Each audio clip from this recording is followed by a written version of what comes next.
You sitting or standing? Have a choice. Too much, too much. Thank you very much. For a change.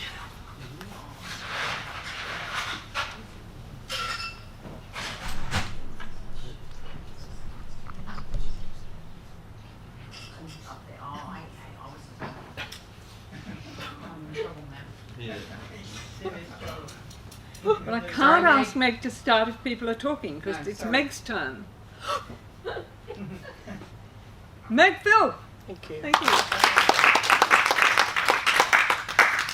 The story I'd like to tell comes from Haiti.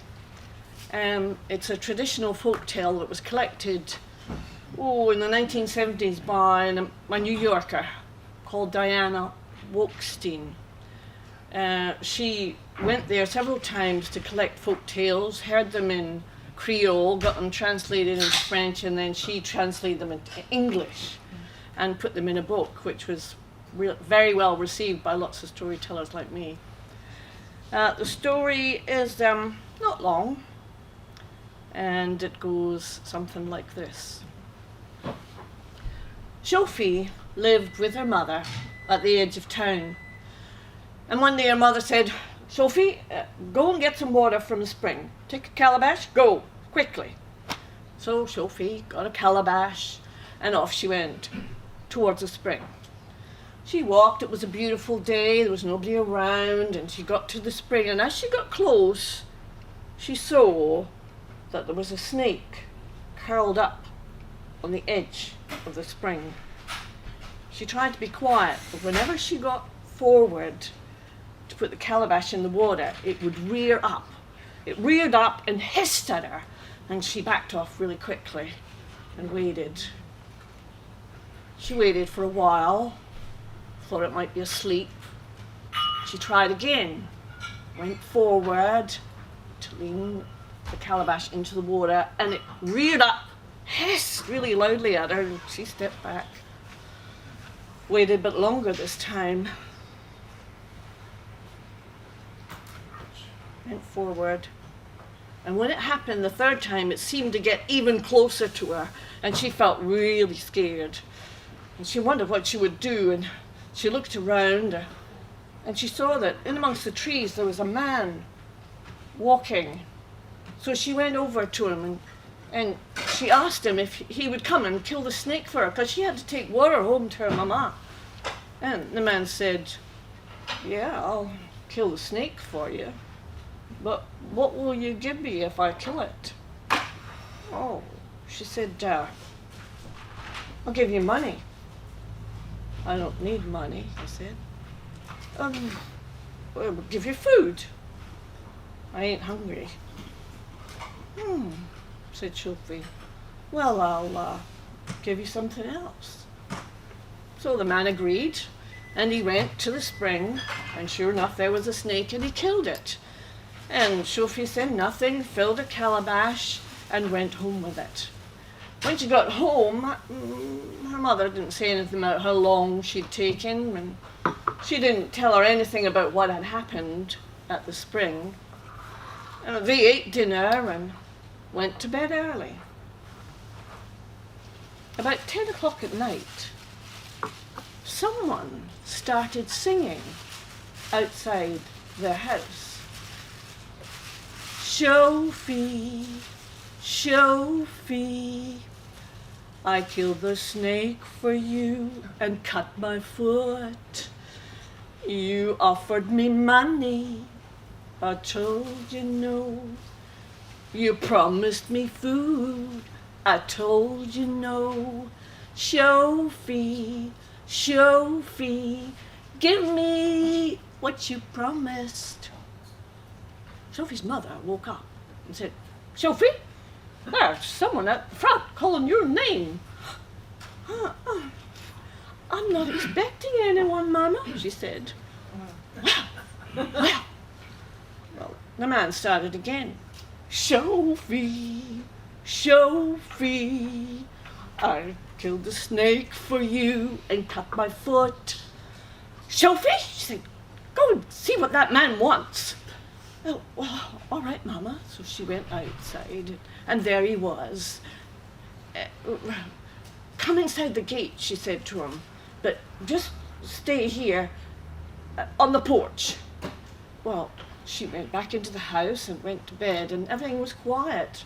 The man sat and started singing again. Sophie, Sophie, you promised me money, I told you no. You offered me food, I told you no.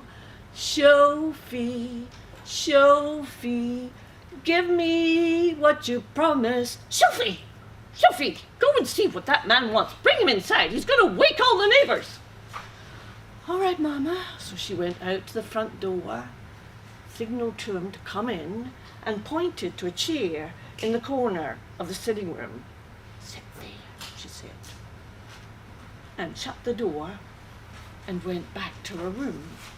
Well, the man sat for a while, but nothing seemed to be happening. He got quite sad. He started to cry and sing at the same time. Oh, Sophie, Sophie, oh, Sophie. Thunder and lightning, shouted the mother. Sophie, what does that mean? Bring him inside, didn't I tell you? Oh, he is inside, Mama. Well, take him into your room. The neighbours will be hearing everything. Well, she got up. She took him into her bedroom.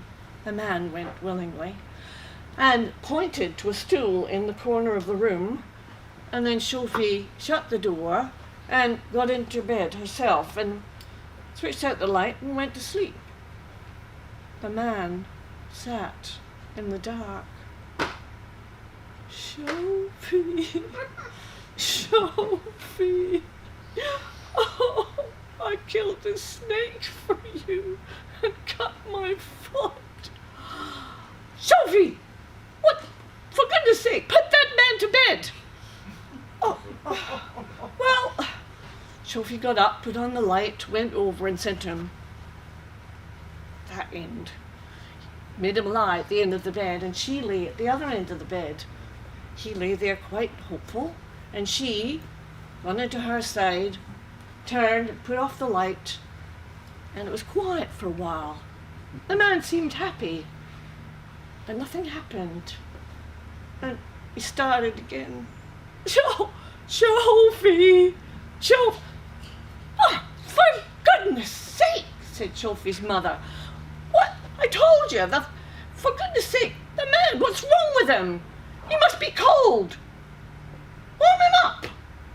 Oh, what, for goodness sake. Wrapped up, got the sheet, she gave him the end, that end, and she took this end, and he got very hopeful. But when she put out the light and seemed to turn from him in the dark, well, that wasn't any good at all. The man started to sob. Oh, after all the things I've done. And the mother said, that's it! For goodness sake, get that man and give him a real good warming. And so, Sophie turned, put on the light, and the man looked at her and embraced her. They embraced. Sophie, after a while, put off the light, and the man did not sing again.